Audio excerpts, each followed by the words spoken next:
La transition énergétique est souvent réduite à un débat entre les énergies renouvelables et le nucléaire. Il n'y a pas de stratégie de sortie des énergies fossiles qui ne passe par le tout nucléaire. Ce débat est complètement à côté de la plaque. Alors nous allons parler aujourd'hui de la vraie question de la transition énergétique. Mais en fait, pourquoi on doit faire une transition? On est bien là, non? Nous sommes actuellement à plus 1,2 degré de réchauffement de l'atmosphère par rapport à l'ère pré-industrielle, c'est-à-dire le moment où on a commencé à utiliser les énergies fossiles que sont le charbon, le pétrole et le gaz. Et donc, avec ce réchauffement moyen de l'atmosphère de plus 1,2 degré, on voit déjà qu'on a des conséquences.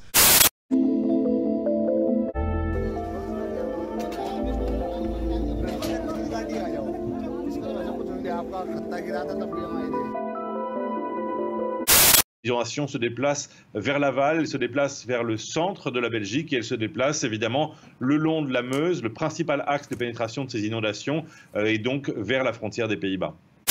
Et samedi, ce sera encore pire. Météo France s'attend à voir tomber des records absolus de température, et non plus mensuels, mais absolus.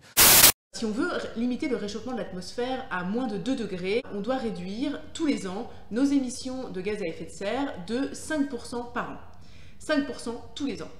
Et alors 5%, c'est la réduction qu'on a eue de façon très temporaire l'année du Covid en 2020. Quand on voit le bouleversement que ça a été, on imagine bien qu'on ne va pas pouvoir atteindre cet objectif en se contentant de petites mesurettes ou de petits gestes. Pour ça, nous devons réorganiser collectivement notre société pour l'amener vers la sobriété énergétique. Et ça, nous devons le faire avec les politiques, les entreprises et les citoyennes et les citoyens. La sobriété, en fait, c'est une inversion de la hiérarchie entre le monde matériel et nos désirs. Dit autrement, aujourd'hui, grâce à l'énergie abondante, on a fait ce qui était commode, mais en général, c'est sous-optimal en ce qui concerne les ressources. Ouais.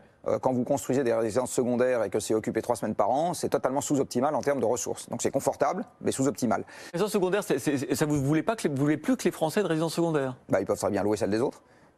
Nous, ce qu'on dit, c'est à l'avenir où l'énergie sera plus contrainte et les ressources seront plus contraintes, on va renverser. C'est-à-dire qu'on va faire un truc qui est optimal pour les ressources. Et du coup, ça veut dire qu'en termes d'organisation, on fera les choses un peu différemment. Bon, sobriété, bon, c'est bien gentil, mais pourquoi est-ce qu'on pourrait pas juste changer d'énergie, quoi? Pourquoi je parle de sobriété énergétique et pas uniquement de transition des énergies fossiles vers d'autres types d'énergie moins carbonées?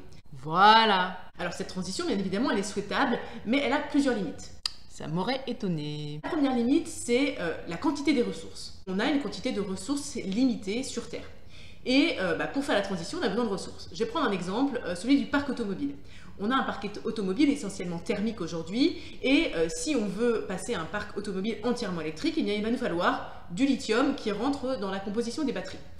Et on se rend compte qu'on a déjà des problèmes d'approvisionnement en lithium. Donc, si on veut avoir un parc automobile entièrement électrique, eh bien, il faut de fait réduire le nombre de véhicules qui composent ce parc. Et ça marche aussi pour d'autres matériaux, comme par exemple le cuivre, dont on a besoin impérativement dans la transition énergétique vers l'électricité décarbonée. Alors bien évidemment, il y a en plus le fait que les ressources, il faut aller les chercher. Pour construire une éolienne, il faut du cuivre, du zinc, du manganèse, et donc il faut faire appel à l'extraction minière. Et l'extraction minière, c'est une industrie extrêmement polluante, notamment au niveau des émissions de gaz à effet de serre, mais également au niveau de la déforestation et de la destruction d'espaces naturels et de biodiversité. La deuxième limite, c'est la compétition des usages. On peut prendre l'exemple des biocarburants. Si aujourd'hui, on prenait les 4 principales cultures planétaires, qui sont le blé, le maïs, le riz et le soja, et qu'on transformait la totalité de ces cultures en carburant, ça permettrait de faire un quart du pétrole consommé sur la planète. Donc, on n'aura résolu qu'une petite partie du problème, et en plus, on n'aura plus rien à manger. Malheureusement, remplacer le pétrole par autre chose nous conduira nécessairement à consommer moins de trucs et de bidules et de choses au total. Attends, il manque un truc là. On consomme combien d'énergie fossile aujourd'hui pour ne pas pouvoir les remplacer? Alors, le mix énergétique mondial aujourd'hui, c'est que vous avez en gros un tiers de pétrole dans le mix mondial. Vous avez un gros quart de charbon. On doit être à 28%, quelque chose comme ça.